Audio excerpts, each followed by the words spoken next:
નીચે આપેલ શ્રેણીમાં પ્રશ્ન ચિહ્નના સ્થાને શું આવશે? જ્યારે પણ શ્રેણીનો પ્રશ્ન પૂછાય ને તો પહેલું કામ આપણું હોવું જોઈએ તફાવત મેળવવું. તો તફાવત અહીંયા જોયું તો શું મળે છે આપણને? 81માંથી 81 જાય તો 0, 82માંથી 81 જાય તો 1, 86માંથી 82 બાદ કરીએ તો કેટલા મળશે? 4, અને 95માંથી 86 બાદ કરીશું તો શું મળશે? 9.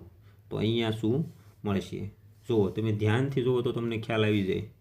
1નો વર્ગ, 2નો વર્ગ, 3નો વર્ગ, 0નો વર્ગ, એટલે તફાવત વર્ગનો તફાવત છે. કેવો છે તફાવત? છે એ શું છે? વર્ગનો તફાવત. અહીંયા 3નો વર્ગ છે, 2નો વર્ગ છે, 1નો વર્ગ છે, 0નો વર્ગ છે. તો હવે કોનો આવશે? 4નો વર્ગ હશે એ આપણો તફાવત થશે. તો 4નો વર્ગ શું થશે?